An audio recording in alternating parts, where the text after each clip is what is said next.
Bapak Ibu yang dikasihi Tuhan, selamat pagi. Mari kita siapkan hati kita untuk memuji dan menyembah Tuhan hari ini. Mari sebelumnya kita mau satukan hati kita, kita berdoa. Tuhan, terima kasih karena Engkau Tuhan selalu menyertai setiap kami, setiap musim hidup kami Tuhan. Kami tahu penyertaan Tuhan sempurna, Kau tidak pernah membiarkan dan meninggalkan kami Tuhan. Kami mengucap syukur atas segala sesuatu yang ada dalam kehidupan kami Tuhan. Sebab itu pagi hari ini sebelum kami melakukan aktivitas pekerjaan kami Tuhan, kami mau menghadap Engkau Tuhan di tahta kasih karunia-Mu, menyembah dan memuji Engkau dengan segenap hati kami Tuhan. Biarlah pagi hari ini pujian yang berkenan di hati-Mu, yang menyenangkan hati-Mu, itu yang kami bawa Tuhan. Terima kasih Tuhan Yesus, haleluya. Thank you Lord Jesus.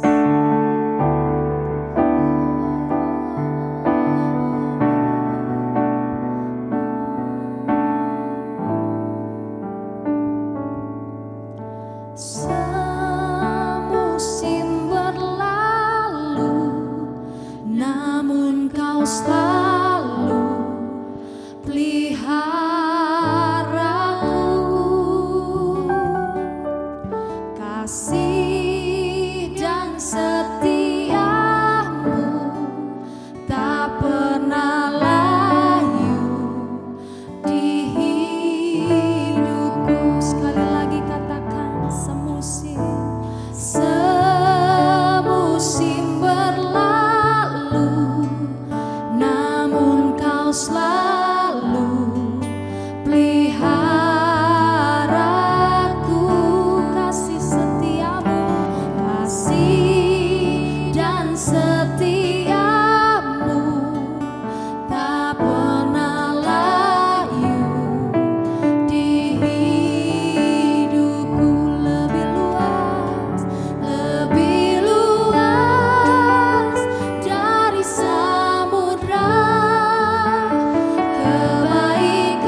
dikatakan saya sering pelayanan ke Bali, saudara, karena memang khusus tim kami itu melayani suku Baliaga di Bali dan juga suku Osing di Banyuwangi dan juga suku Tengger di Bromo dan juga nanti akhir bulan kami ke suku Sasak di Lombok. Jadi saudara, Bali memang cukup dekat ya. Saya selama ini tinggal di Bandung, lumayan jauh. Jadi bisa saja akan pindah ke Bali kalau Pak Peter doakan. Ya, baik, puji Tuhan. Sekali lagi shalom. Tepuk tangan bagi Tuhan kita. Haleluya. Ya, baik, saya bersyukur bisa melayani kita melalui firman Tuhan. Langsung saudara, mari kita buka dari Matius pasal 28. Injil Matius pasal 28 ayat 16 sampai ayat yang ke-20, saudara. Matius 28 ayat 16 sampai 20. Mari kita bangkit berdiri menghormati firman Tuhan.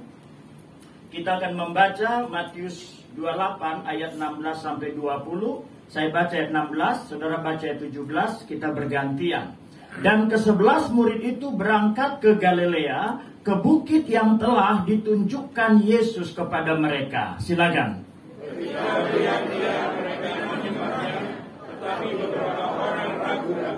Yesus mendekati mereka dan berkata, "Kepadaku telah diberikan segala kuasa di surga dan di bumi.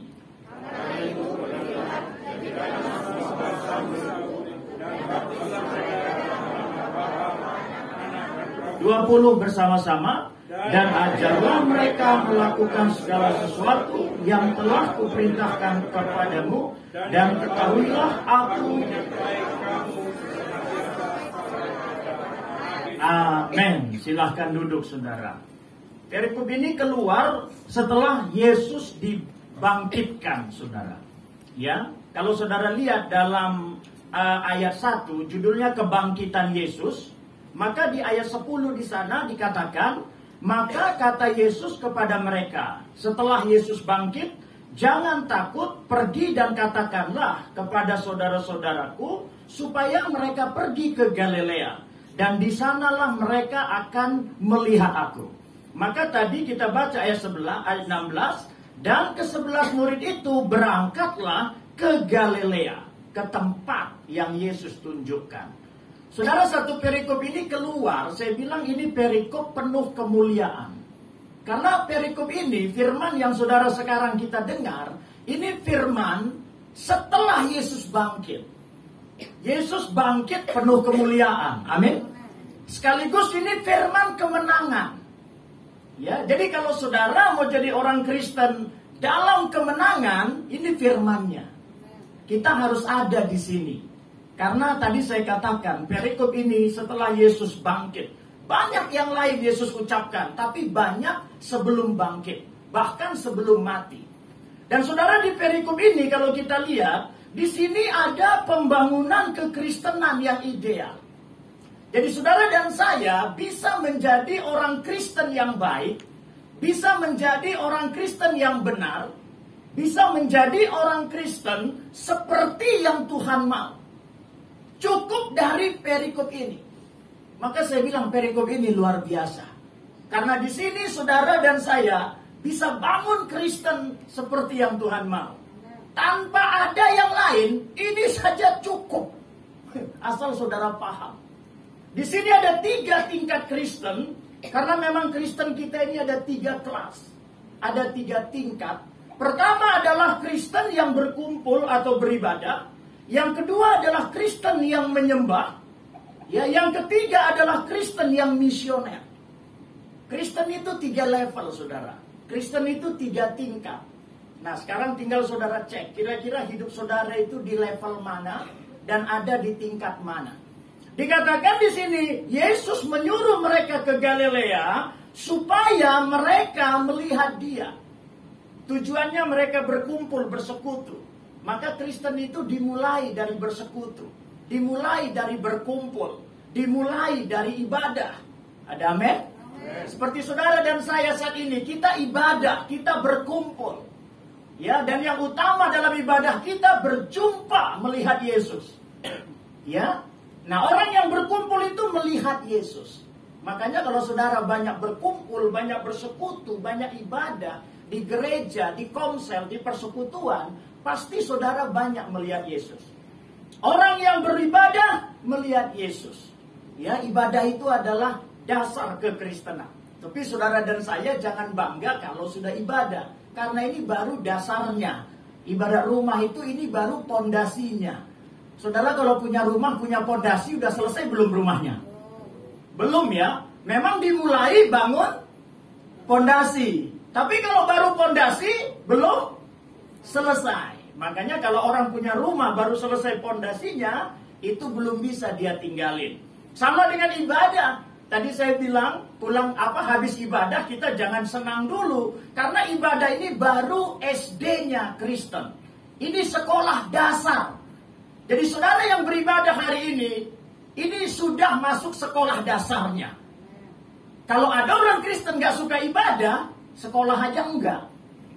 Maka nggak ada yang bisa diharapkan Tuhan dari orang Kristen yang malas ibadah. Kalau ada orang Kristen malas ibadah, malas kebaktian, malas komsel, nggak ada yang bisa diharapkan. Itu kayak tanah, pondasinya juga nggak ada. Ya, bahkan yang saudara baru beribadah, ini baru SD-nya, dasarnya. Maka saudara selesai ibadah begini, jangan kira selesai urusan. Ini baru memulai urusan. Amin. Ya, saudara yang ibadah ini baru memulai urusan Anda dengan Tuhan. Jadi jangan merasa kalau udah ibadah selesai urusan. Ini baru mulai urusan. Orang yang gak ibadah gak punya urusan. Amin gak ini? Biar saudara paham tujuan Anda ibadah ini. Tadi kan dibilang bukan liturgi, bukan kewajiban. Ibadah ini saya mau urusan sama Tuhan. Makanya Anda kalau nggak siap urusan sama Tuhan, pasti Anda nggak suka ibadah, capek Anda ibadah. Iya, maka saudara pahami kalau saudara ibadah, aku mau urusan sama Tuhan. Ada amin? Ya, saya harap kita semua orang-orang yang siap berurusan dengan Tuhan. Tepuk tangan untuk Tuhan. Tepuk tangan yang meriah. Nah, Kristen dimulai dari bersekutu, beribadah. Nah, setelah ibadah naik level yang kedua, menyembah. Katakan menyembah. Iya. Tujuan ibadah, urusannya biar jadi penyembah. Ya, bukan ibadah-ibadah tapi tidak jadi penyembah. Kita supaya jadi penyembah. Dikatakan setelah mereka berkumpul, mereka melihat Yesus.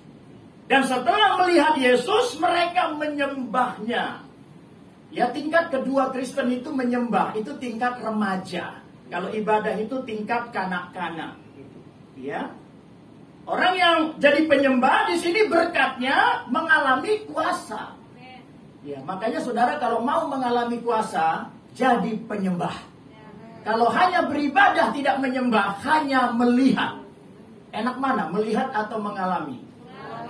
Lebih enak lihat orang kaya atau mengalami jadi kaya? Iya, kadang kalau melihat orang kaya itu kesinggung malah. Iya, makanya kalau di Jawa Barat itu banyak orang miskin marah sama orang kaya. Iya, kalau orang kayanya pakai mobil bagus, dibeset sama dia. Ya, dirusak sama dia karena dia iri, dia marah. Ya, karena lebih enak orang mengalami. Lebih baik mengalami dilawat Tuhan daripada melihat orang dilawat Tuhan. Ada amin? Nah, orang yang beribadah saja dia hanya melihat. Nah, kalau orang jadi penyembah, dia mengalami. Maka gereja yang menyembah itu pasti jadi gereja yang diberkati. Ya, saudara, kalau kurang diberkati, kurang menyembah. Amin nggak ini? Walaupun menyembah itu ada dua, satu cara, dua esensi. Caranya praise worship, ibadah ini. Tapi yang penting bukan ini. Yang penting hidup yang menyembah. Apa itu hidup yang menyembah? Mentaati ketetapan. Jadi menyembah itu bukan hanya praise worship. Praise worship itu cara. Tapi Tuhan nggak berkati kita karena lihat praise worship kita. Tuhan berkati orang karena lihat hidup orang. Makanya penyembah yang benar, dia praise and worship, tapi hidupnya mentaati ketetapan. Ada amin? Ada ketetapan pengampunan, ampunilah musuh saudara. Ada ketetapan pertobatan, mari kita hidup bertobat. Ada ketetapan rumah tangga, kerjakan fungsi-fungsi. Ada ketetapan finansial, bekerja, berusaha, dan banyaklah berkemurahan. Ada ketetapan kesehatan, olahraga dan jaga makan. Saudara olahraga? Nah, masalah saudara. Berarti saudara itu hebat praise worship, tapi nggak mentaati ketetapan. Olahraga itu alkitabiah, ada amin nggak? Memang dibilang latihan badani terbatas. Terbatas bukan nggak ada gunanya. Jadi Anda jangan melebihi Alkitab. Wong Alkitab bilang terbatas, katakan terbatas. Artinya apa sih? Olahraga nggak bisa kasih berkat rohani, makanya ibadah. Ibadah itu memberikan berkat rohani. Kalau olahraga nggak bisa, tapi bisa beri berkat jasmani. Makanya orang yang rajin ibadah nggak olahraga, itu rohnya sehat, tubuhnya sakit. Orang yang rajin olahraga tapi nggak ibadah, itu tubuhnya sehat, rohnya sakit. Yang paling parah, dia nggak ibadah, nggak olahraga. Ini rohnya sakit, tubuhnya ini udah jatuh ketiban tangga. Maka paling hebat orang Kristen, ibadah dulu, pulang ibadah dia olahraga, rohnya sehat, tubuhnya sehat. Wah, ini yang tepuk tangan pasti olahraga. Yang lain tepuk tangan juga. Haleluya. Kok kayak kurang setuju ya? Anda mau sehat? Anda mau sehat? Ya taat. Anda mau diberkati? Ya taat. Jangan pengen diberkati tanpa memberi. Jangan pengen menuai tanpa menabur. Mau sehat, olahraga. Bahkan gak cuma olahraga, jaga makan. Bukan jangan makan, tapi jaga. Jemaat bilang, Pak, semua kan boleh. Memang boleh. Kalau dibilang boleh, boleh. Saudara mau makan tisu ini juga boleh. Saudara mau makan kursi di situ juga boleh. Tapi gak semua berguna. Jadi isu makanan itu bukan boleh gak boleh, bukan haram dan halal. Anda jangan berjalan mundur ke zaman Musa. Ini zaman Yesus. Amin. Zaman anugerah. Semua boleh dimakan? Boleh. Tapi nggak semua berguna. Makanya jangan makan semua. Yang nggak berguna jangan makan. Ya, kalau pesta prasmanan itu bukan kesempatan, itu kewaspadaan. Amin. Prasmanan itu kan makanannya banyak. Itu pesannya bukan makan dari ujung sampai ujung. Bukan itu pesannya. Pesannya pilih yang perlu Anda makan. Makan itu untuk perut, bukan sampai leher. Amin. Makanya Amsal bilang, kalau engkau makan besar nafsumu, taruh pisau. Artinya apa? Waspada. Orang Kristen ini banyak makannya nggak sehat. Ya, saya baru pulang dari Kalimantan Barat, terus dari pagi bubur babi sampai malam nasi campur babi, pemeda semua B1, B2 semuanya. Ya, orang Kristen ini banyak makannya nggak sehat. Makanya ini mic-nya mati ya. Ini baterai atau iblis ini? Ya, kalau baterai tolong diganti. Ya, kalau iblis saya tengking. Tapi saya kira ini bukan iblis ini. Haleluya. Iya, bisa mic yang lain saja. Mic lagi. Ya. Ya, baik, haleluya. Jadi mari kita jadi penyembah ya. Kita praise worship-nya bagus dan ikuti ketetapan. Ada amin? Saudara yang ikuti ketetapan-ketetapan ya, cari buku saya yang pertama ya. Saya sudah tulis 4 buku. Buku saya yang pertama, Bangun Hidup yang Berkemenangan. Ya, saudara dapatkan, tapi nggak mungkin didapatkan karena nggak ada di toko buku ya. Nah, berarti saudara harus cari saya biar dapat. Karena buku saya itu buku yang khusus, saudaraku. Berapa harganya? Nggak ada harganya. Yang nggak punya uang saya kasih gratis. Tapi banyak pengusaha beli buku saya, 1 juta 1 buku. Ya, jadi saudara kalau mau beli buku saya, berapa uang saudara? Begitu. Haleluya ya. Di situ saudara bisa baca ketetapan, sistem-sistem kemenangan. Nah, orang yang beribadah melihat Yesus, orang yang menyembah, dia mengalami Yesus. Nah, yang setelah kita kita menyembah, kita jadi worshiper, baru kita misioner. Ya, misioner itu mengalirkan Tuhan. Jadi orang beribadah melihat Tuhan, orang yang menyembah mengalami Tuhan, orang yang misioner mengalirkan Tuhan. Ada amin? Nah, makanya saudara, titik tertinggi Kristen itu adalah pergilah.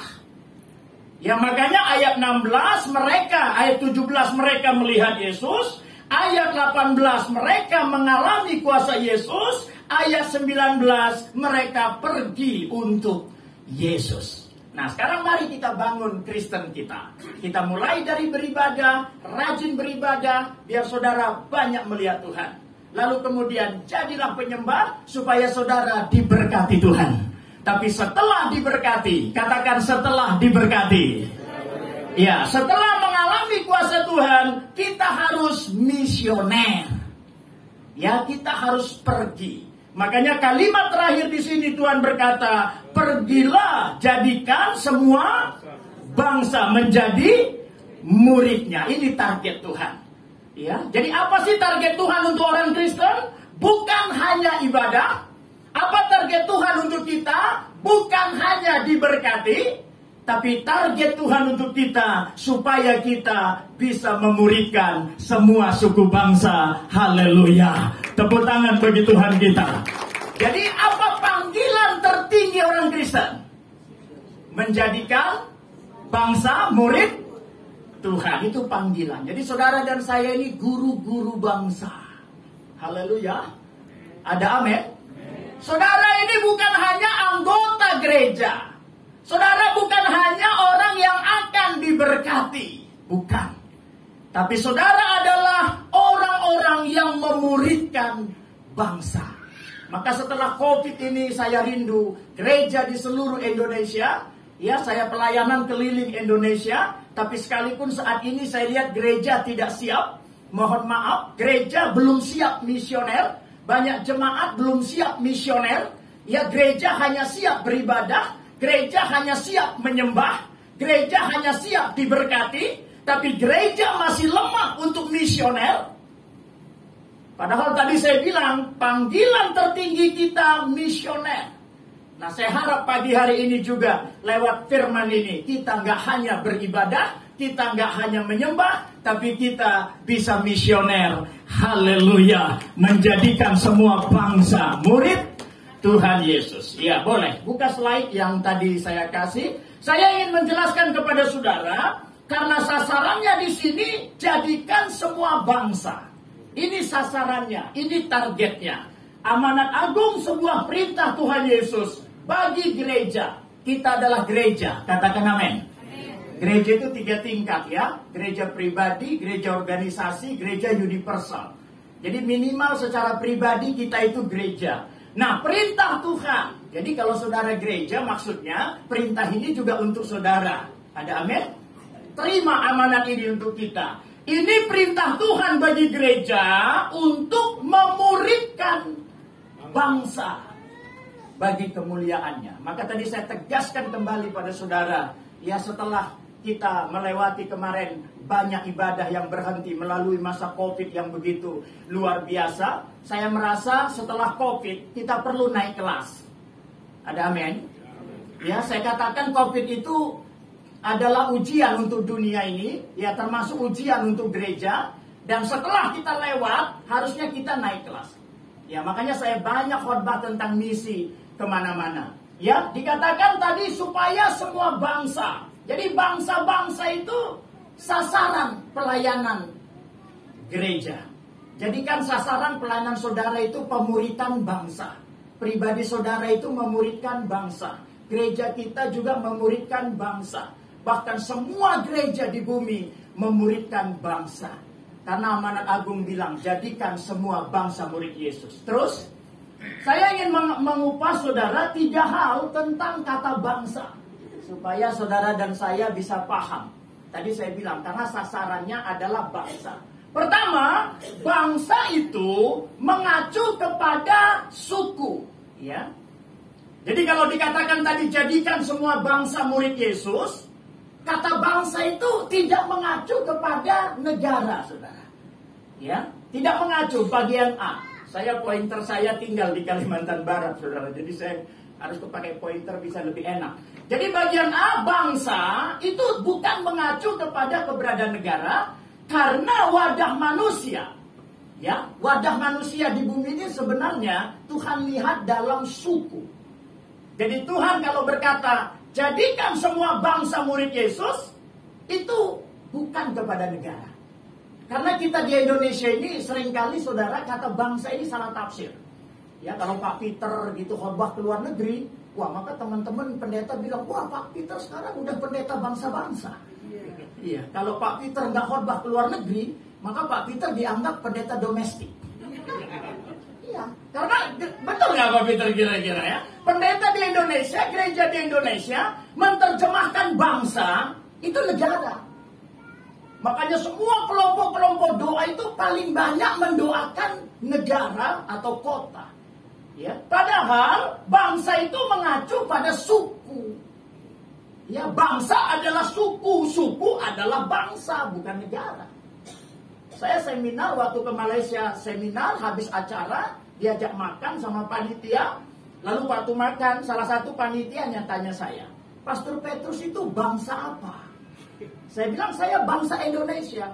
Oh dia bilang bukan negaranya, tapi bangsa pastor. Teman saya colek, maksudnya suku kamu apa? Oh saya bilang saya orang Batak. Oh berarti Pastor Petrus itu bangsa Batak. Jadi di Malaysia itu suku itu bangsa. Orang Batak itu bangsa Batak, Chinese itu bangsa Chinese, Bali itu bangsa Bali. Mereka yang betul menerjemahkan Matius 28. Walaupun kita sering ketawa sama bahasa Malaysia. Ya saudara, kalau ke Malaysia itu kan wisata kata-kata. Katanya rumah sakit korban lelaki gitu kan. Kalau bersalin itu korban lelaki. Padahal saya kira nggak dikorbankan, itu kesepakatan. Waktu saya buat anak sama istri saya itu kami sepakat. Kita udah nikah, kamu mau bikin anak? Mau. Ya udah kita bikin anak. Karena korban itu kalau pemerkosaan. Saya kira anak-anak tadi itu nggak ada korban pemerkosaan. Itu semua berkat-berkat kesepakatan. Ya tapi itulah ya, di Malaysia itu berputar, itu berpusing. Ya kalau ibu-ibu masak itu aduk-aduk, di sana kacau-kacau. begitu saudara ya. Kalau veteran tuh paling kasihan, laskar tak berguna. Saudara yang udah pensiun paling kasihan kalau di Malaysia. Anda adalah laskar yang tak berguna. Kalau di Indonesia masih keren, veteran, purnawirawan gitu ya. Banyak kata-kata Malaysia itu lucu buat kita. Tapi menerjemahkan kata bangsa, mereka yang betul. Karena di sana bangsa adalah suku, suku adalah bangsa. Kita di sini enggak, bangsa jadi negara. Makanya Tuhan bilang jadikan semua bangsa murid Yesus yang ada di benak kita, jadikan semua negara. Padahal sebenarnya jadikan semua bangsa artinya jadikan semua suku. Amin. Sebab ikatan suku itu lebih kuat dari negara, saudara. Warga negara bisa dilepas nggak? Bisa. Ada teman saya dulu warga negara Indonesia, sekarang dia jadi warga negara Amerika. Suku bisa dilepas? Wah, saya nggak suka nih jadi suku Batak, mau pindah jadi orang Jawa. Nggak bisa ya. Ikatan suku itu, warga negara bisa ditambah. Ada negara yang bisa 2 warga negara. Suku nggak bisa ditambah. Jadi dari sini kita bisa melihat ikatan suku lebih kuat dari negara. Karena memang negara hasil politik manusia.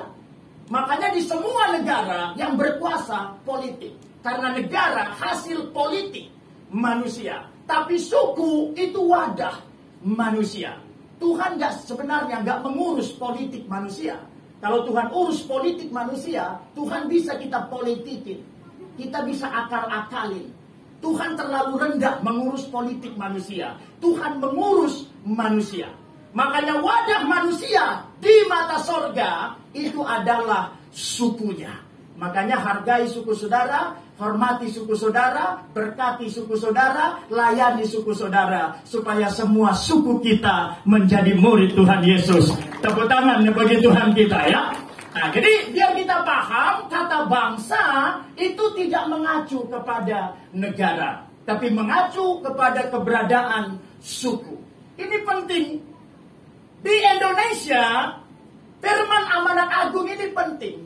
Karena Indonesia ini negara yang kaya akan suku. Ada amin? Ada ribuan suku di Indonesia. Saya punya teman di Bali ini orang Korea, Pastor Lee. Saya tanya, Pastor kalau di Korea ada berapa suku? Dia bilang gak ada suku, cuma 1 suku. Jadi saudara, banyak negara itu gak punya suku. Ya Korea, ya Australia, Singapura, Eropa, itu sukunya paling 1, 2, 3 suku. Yang banyak itu mungkin China, India, Afrika, termasuk Indonesia. Di dunia ini ada 5.000-an suku dan 2/3, 1/3 itu ada di Indonesia. Makanya saya percaya Indonesia salah satu kunci penyelesaian pekerjaan Tuhan di muka bumi ini. Karena nggak kebetulan di negara ini banyak suku. Jadi kalau gereja Indonesia nggak paham amanat agung, maka ini cilaka. Kalau gereja Singapura, gereja Korea, gereja Australia, gereja Eropa nggak ngerti Matius 28, nggak apa-apa. Karena memang sukunya nggak ada. Tapi kalau gereja Indonesia, kalau saudara sebagai orang Kristen di negara ini, Anda nggak paham ini, Anda sedang merusak gereja. Karena Anda nggak paham kehendak Tuhan. Bukankah kita mau cari kehendak Tuhan? Ada amin nggak ini? Ada amin nggak ini? Tadi saya bilang beribadah ini kehendak Tuhan, tapi ini kehendak paling dasar.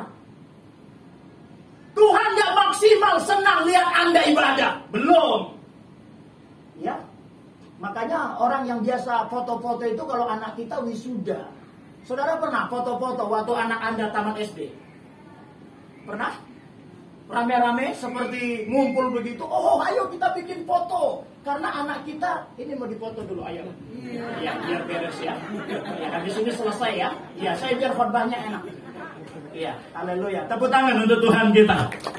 Ini kok tepuk tangannya lelet banget ya. Saya kok kayak semangat sendiri di gereja ini. Ini gereja Anda atau gereja saya sih? Nanti saya ambil dari saudara. Ya toh saudara nggak semangat, lalu Anda ngapain di sini? Tempat paling bahagia itu harusnya di gereja. Jadi kalau Anda di gereja aja nggak happy, pikirkan diri Anda. Saya mau tanya, di mana tempat lebih bahagia dari gereja? Rumah paling indah ya rumah Tuhan.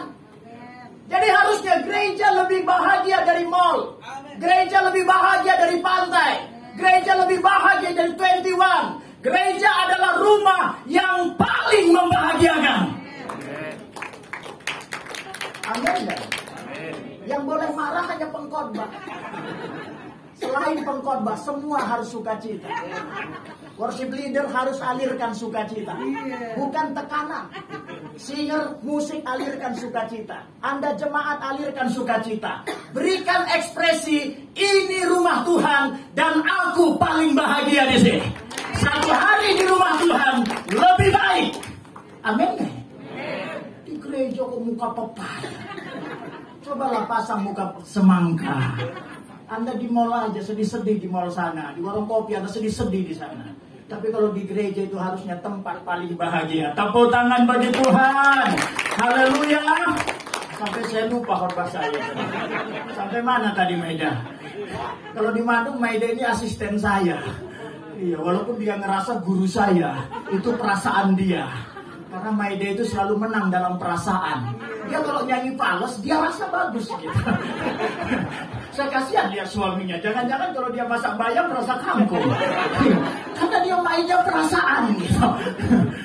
Jadi biasanya dia ngasih tahu bang sampai di sini bang katanya. Hari ini udah berhenti jadi asisten saya dia. Dia udah jadi asisten suaminya. Urus suami yang baik ya. Haleluya. Jadi saudara, di Indonesia itu harus benar-benar ngerti amanat agung. Nanti bagian terakhir ya, kalau sampai terakhir saya jelaskan pada Anda, saya mau berikan bukti gereja Indonesia nggak paham amanat agung. Ya, nggak paham. Nanti bagian yang paling ketiga. Tapi mari kita pahami bahwa bangsa Persia Alkitab itu suku. Dan Indonesia ini negara yang kaya suku. Makanya gereja Indonesia harusnya paling kontekstual. Kalau ada 4 minggu sebulan, harusnya 3 minggu itu ya khotbahnya penginjilan. Harusnya khotbahnya amanat agung. Saudara coba lihat kota, kayak di Bali ini, konteksnya wisata. Setuju nggak ini? Setuju nggak? Amin nggak? Bali konteksnya wisata, setuju? Saya mau tanya, orang Bali kira-kira lebih suka ngomongin wisata atau lebih suka ngomongin garmen? Itu kalau sadar. Betul. Anda kalau di sini ngomonginnya perkebunan, nggak sesuai. Karena konteks kota Anda itu wisata. Kalau Anda ke Bandung itu garmen. Kalau Anda ke Jakarta itu copet.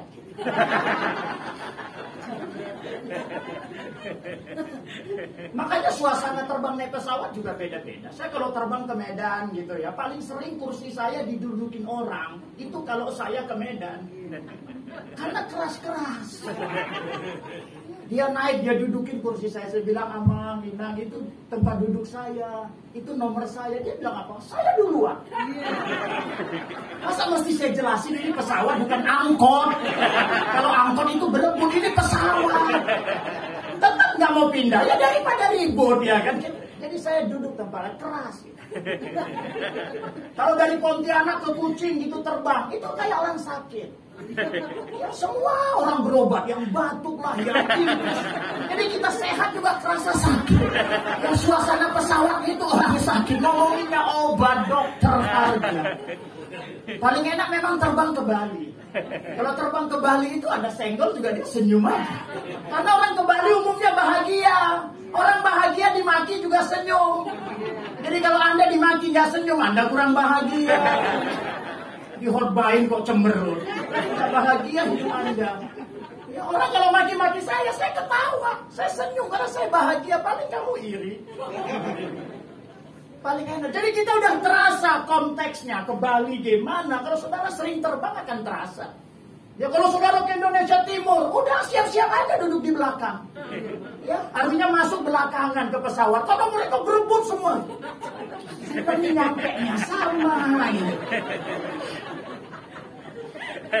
Saya bilang sama saudara, kalau naik pesawat santai aja, belakangan aja. Karena saya berapa kali terbang naik pesawat, karena saya belakangan, itu pramugari tepuk, Pak ini bisnis kosong kok, duduk aja. Padahal saya beli ekonomi, saya berapa kali duduk di bisnis, karena belakangan. Ternyata kalau kita mendahulukan orang, ada berkat.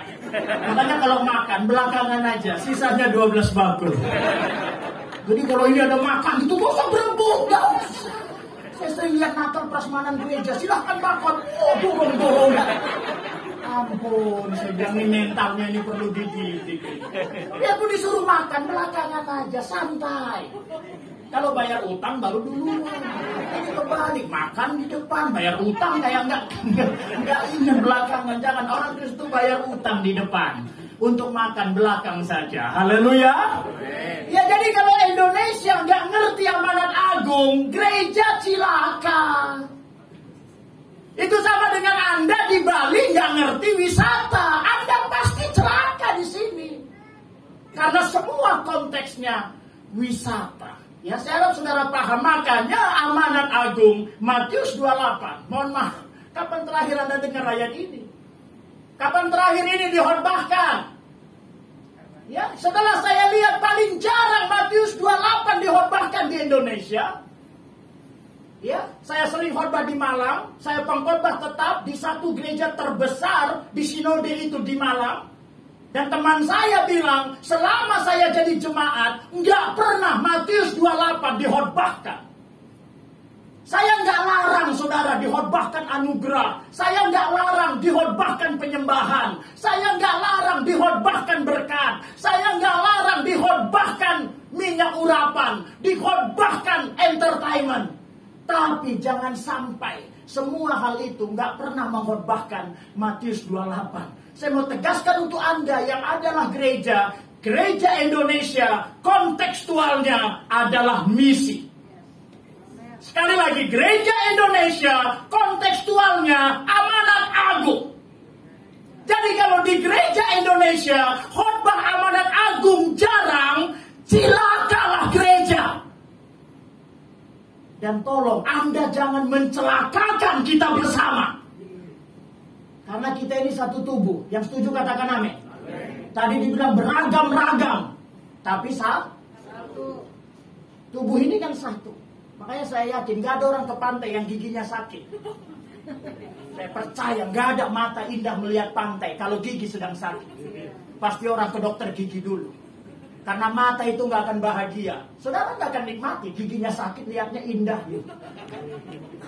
Betul gak? Karena satu, jadi kalau Anda gak paham amanat agung, kalau gereja gak bergerak di amanat agung, Anda mencelakakan kita bersama. Kalau Anda cilaka sendiri sih nggak apa-apa, ini bareng-bareng. Makanya hutan Indonesia itu dibayari oleh Eropa. Karena apa? Hutan kita juga di dunia ini satu bumi. Jadi orang Asia ini bodoh-bodoh, kita ini lalai-lalai, malas-malas. Bicara bumi. Makanya bumi kita pun mereka yang urus. Harusnya kita ini malu. Ya, makanya saya mau ajak kita semua, ayo bersama-sama kontekstual. Kalau Anda mau tahu hati Tuhan, kalau Anda mau tahu kehendak Tuhan, ya amanat agung. Kalau benar-benar Anda mengasihi Yesus, masuk amanat agung. Apalagi kita di Indonesia. Saya nggak akan khotbah ini kalau saya di Singapura. Saya nggak akan khotbah ini kalau saya di Korea. Tapi di Indonesia, nggak kebetulan. Maka saya bilang Indonesia ini salah satu negara. Kalau di sini amanat agung selesai, pekerjaan Tuhan di bumi ini bisa selesai. Dan kalau pekerjaan Tuhan selesai, Tuhan datang kedua kali. Kita tinggal dalam kemuliaannya. Tepuk tangan bagi Tuhan kita. Haleluya. Nah, bagian kedua. Nah, standar atau acuan, saudara, satu suku. Jadi saya mulai membawa saudara, pikirannya adalah suku ya, karena bangsa adalah suku. Nah, acuan satu suku sudah jadi murid, bukan ketika semua orang dalam suku tersebut menjadi Kristen, bukan. Jadi satu suku Batak itu sudah menjadi murid, bukan ketika semua orang Batak harus jadi Kristen. Tuhan nggak bilang jadikan semua orang. Tuhan bilang jadikan semua suku. Mari ucapkan suku. Lebih keras, suku. Bukan personal, tapi lembaga. Suku itu lembaganya. Bukan semua orang. Ya kalau bisa semua orang, puji Tuhan. Tapi standar kerjanya bukan di situ. Karena kalau disuruh semua orang, satu, berarti nggak boleh ada orang mati sebelum Kristen. Saya tanya, hari ini ada orang mati nggak? Kalau menurut saudara ada nggak orang mati hari ini? Mereka ada nggak yang bukan Kristen? Kenapa Tuhan izinkan mati? Saudara percaya mati itu kedaulatan Tuhan? Lalu kenapa Tuhan izinkan ada orang mati sebelum percaya Dia? Karena memang bukan semua orang.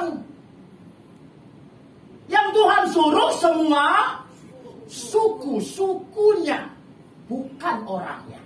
Yang kedua, kalau Tuhan bilang semua orang, cilaka kita. Karena di bumi ini menurut survei, orang yang lahir tidak bertobat selalu lebih banyak dari orang yang bertobat. Jumlah manusia di bumi selalu lebih banyak yang tidak percaya Yesus daripada yang menerima Yesus. Jadi kalau disuruh semua orang, nggak ada habisnya. Maka Tuhan berkata, jadikan semua suku. Nah, satu suku jadi Kristen ketika mencapai representasi atau perwakilan. Jadi yang ditugaskan bagi kita, tugas pokok kita, kita mencapai perwakilan orang Kristen, sekelompok, representasi. Sama dengan 270 juta orang Indonesia, Dewan Perwakilannya nggak nyampe 600. DPR, Dewan Perwakilan Rakyat. Makanya kalau DPR bilang merah, Indonesia merah. Kalau mereka bilang putih, Indonesia putih. Karena DPR adalah Dewan Perwakilan. Kita itu membutuhkan DPS, Dewan Perwakilan Suku.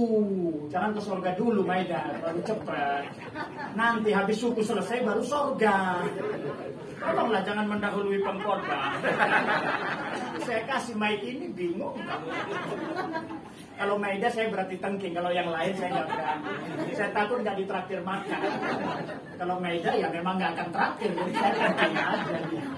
Saya sama dia ini udah saudara ya. Nah, jadi kita membutuhkan tuh DPS-nya, Dewan Perwakilan Suku, sekelompok. Nah, makanya perwakilan orang percaya ini harus kita dapat dari semua suku. Dari semua suku. Nah, pertanyaannya, apa kita sudah dapat? Sekarang ini? Apakah kita sudah dapat perwakilan dari semua suku yang ada di Indonesia? Belum, masih jauh panggang dari api. Tadi saya bilang bahkan di Bali ini ada suku. Bali ini internasional, orang semua holiday ke Bali. Banyak gereja, kalau di kota saya yakin pertumbuhan gereja di Bali luar biasa. Tapi ada nggak yang menjangkau suku Baliaga? Saudara tahu nggak ada suku Baliaga di Karangasem sana, yang ada di gunung-gunung sana? Saya dan tim pergi ke sana, nggak menemukan satu pun orang Kristen. Ya, kalau Bali Majapahit yang umum ini sudah banyak Kristen. Karena kita bisa bagi dua itu Bali. Bali Majapahit dan Bali Aga. Bali Aga ini nggak ada Kristennya.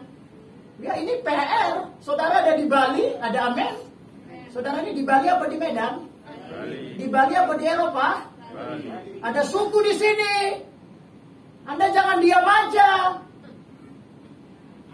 Beribadah boleh, menyembah boleh, diberkati boleh, mujizat boleh. Tapi pergi dong ke Bali Aga. Cuma 2 jam. Saya dari Bandung 30 jam juga datang. Anda cuma 2-3 jam. Kadang Anda holiday lebih jauh 2-3 jam. Masa untuk amanat agung nggak mau? Pergi dong ke Baliaga, lihat mereka, doain mereka, doa keliling, kasih beras, kasih sembako, cari orang sakit, doain mereka, cari setan, usir. Kan gereja karismatik ini katanya jago ngusir setan. Tapi yang diusir setannya di gereja terus. Usir dong setan di luar sana. Amin gak ini? Amin gak ini? Waktu saya ke sana mereka miskin. Bahkan kami naik mobil ke lokasi mereka nggak bisa mobil, dijemput naik motor. Jalan setapak nanjak. Waktu dibonceng saya pikir jatuhnya kapan.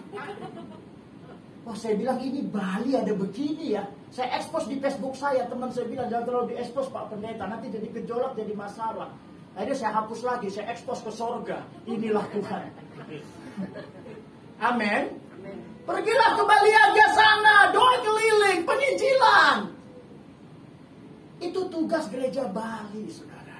Saudara pergi, kalau nanti Baliaga sudah pergilah nyebrang dikit Gilimanuk, ada di Banyuwangi, suku Osing, hanya 15 kepala Kristennya. Saudara yang punya beban tuh suku-suku hubungi saya bawa Anda ke sana.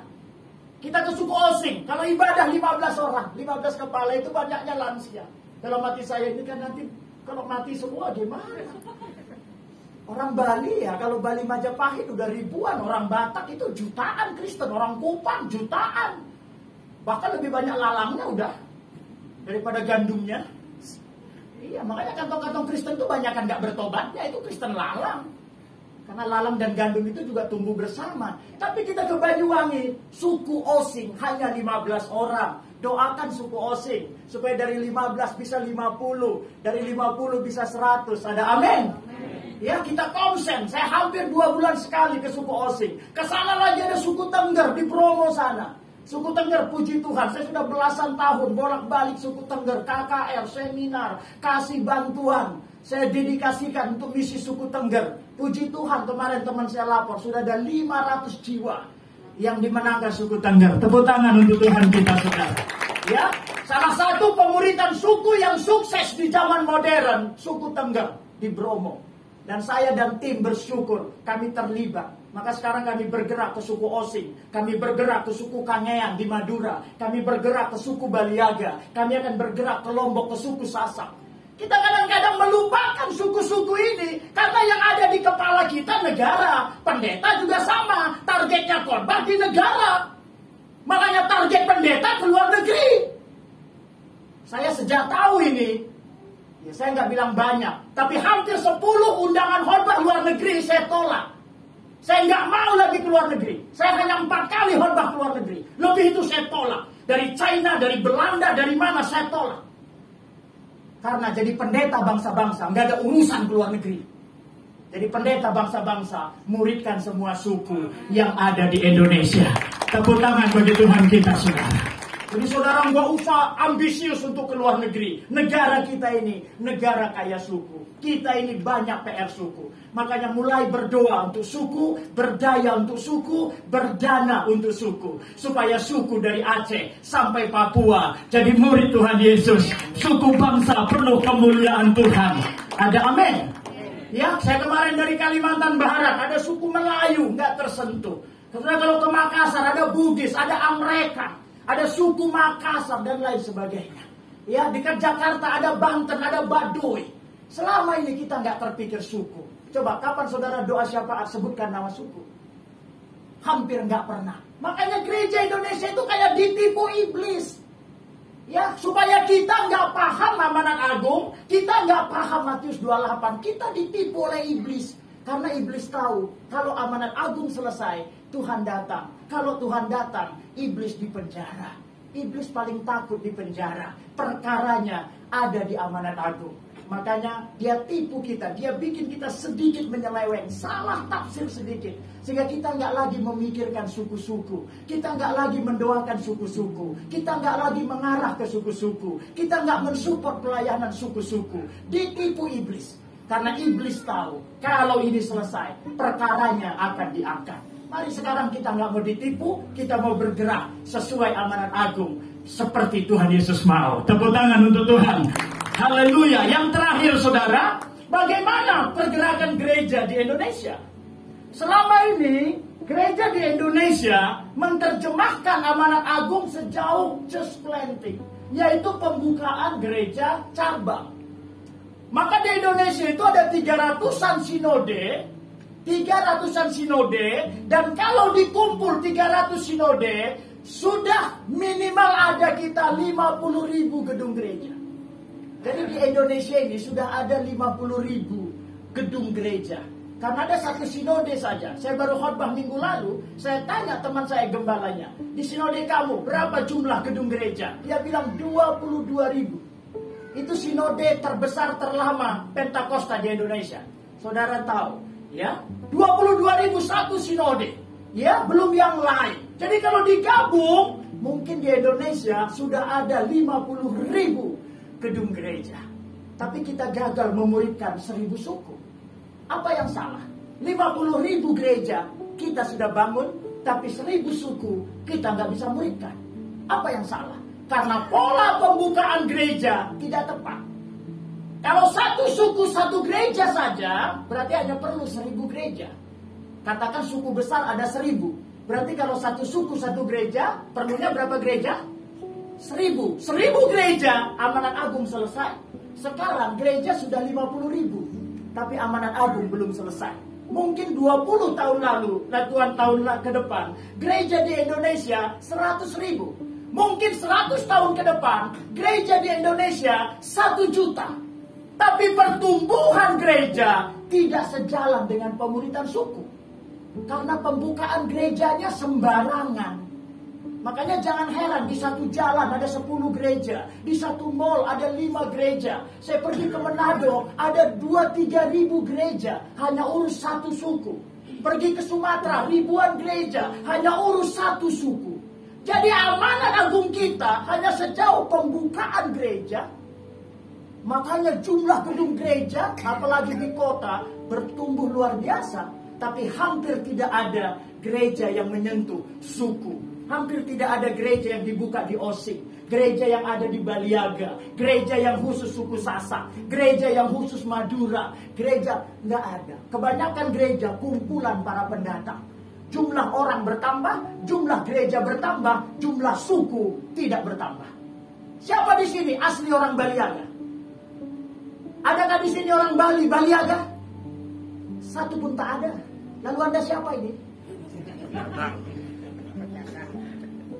Di sini masih mending ya, di kota kita ibadah di hotel. Mungkin orang Baliaga agak gemetar masuk hotel. Nggak seelit saudara. Saya kemarin khotbah di Singaraja, lebih banyak dari ini jemaatnya. Saya tanya, siapa yang asli orang Baliaga? Nggak ada, satu pun nggak ada. Jadi siapa sebenarnya warga gereja? Batak, Manado, Ambon, Chinese. Itu lagi, lu lagi.